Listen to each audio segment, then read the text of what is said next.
বাজারে এসে গেল চালের বিকল্প। আর শুধু ধান থেকে নয়, এখন বাঁশ থেকেও তৈরি হচ্ছে চাল। সেই চাল থেকে রান্না হচ্ছে ভাত, পায়েস সহ নানান খাবার। বাঁশের ফুলের চালটা যে আমরা তৈরি করছি, পায়েস রান্না করে দেখলাম, খুবই সুস্বাদু। ধানের যেরকম চাল হয় সেরকম বাঁশ থেকে এরকমই চাল হচ্ছে। ভাতের জন্য থাকে এক ধরনের চাল, আবার পোলাও বা পায়েসের জন্য ভিন্ন ধরনের চাল। তবে এসবের দিন শেষ, এখন বাজারে এসেছে বাঁশের চাল। বাঁশবাগানে ধানের মতো থোকায় থোকায় ঝুলছে ফুল। বাঁশের কঞ্চির মাথায় মাথায় ঝুলছে এসব ফুল। শুধু তাই নয়, কেটে ফেলা বাঁশ থেকেও বেরিয়ে আসছে ধান। সেই ফুল সংগ্রহ করে বানানো হচ্ছে চাল। এগুলো মূলত বয়সী বাঁশের ফুল থেকে পাওয়া, তা নয়। ভাত রান্না করে খাচ্ছি, আবার রুটি করে খাচ্ছি, খুব ভালো লাগতেছে। আমার জন্মের পর থেকে আমি শুনি নাই যে কখনো বাঁশ থেকে কখনো চাল আমরা পাবো, সেই চাল খাইতে পারবো। কিন্তু এবারে প্রথম শুনলাম যে বাঁশ থেকে চাল হওয়ার পর সেই চাল খাওয়া যাচ্ছে। আমরা পায়েস খাওয়ার পর অনেক মজা পাচ্ছি। আম জাম পাড়ার মতো লাঠি দিয়ে পেরে নেওয়া হচ্ছে ধান। ঝুম বৃষ্টির মতো করে সেই ধান পড়ছে মাটিতে। উচ্চতা কম থাকলে মেহেদি পাতার মতো করে হাতেই সংগ্রহ করা যাচ্ছে বিশেষ ধান।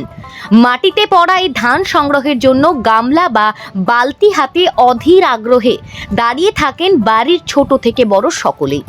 মাটিতে পড়া ধান ঝাড়ু দিয়ে জড়ো করে একসাথে তুলে নেওয়া হয় পাত্রে। ধানের মাথায় চিমটি দিলেই বের হয়ে আসে চাল। বাংলাদেশের দিনাজপুর জেলার ফুলবাড়ী উপজেলায় এলুয়ারি গ্রামের এক ব্যক্তির বাড়ির বাঁশ বাগান থেকেই তৈরি হচ্ছে এই চাল। আমার নাম শান্তু রায়। বেড়ে বাঁশ থাকে চালটা সংগ্রহ করছে, ধানটা আর কি। বাঁশ ঝাড় থেকে বীজ সংগ্রহ করে কুলোয় ভালো করে ঝেড়ে নিতে হয়।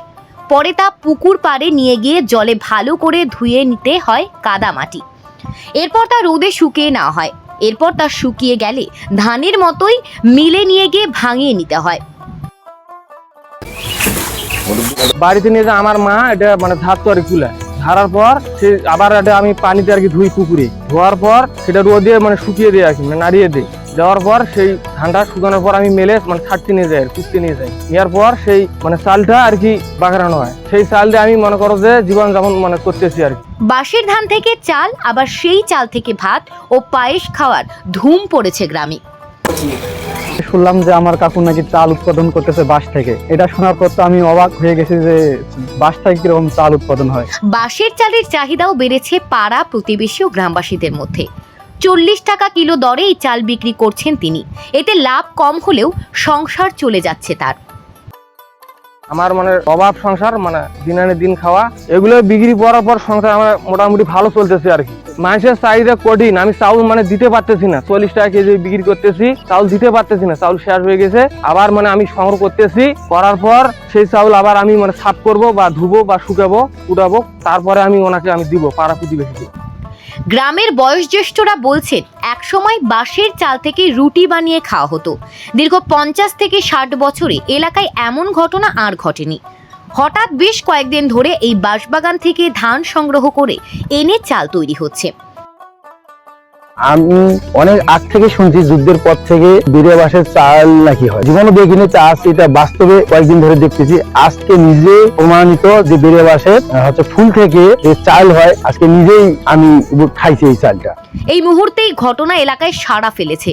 শুধু তাই নয়, অনেকে দূর দূরান্ত থেকে এই নজর দেখতে আসছে এই ধান চাল। মোবাইলে এই বাঁশ চালের ছবি ভিডিও করছে তারা।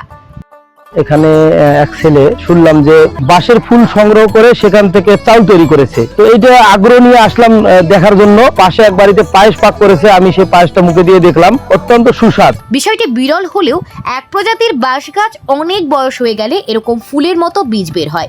তবে এই বীজ থেকে চাল তৈরি করে তা ভাত বা অন্যান্য উপায়ে খাওয়া যায়।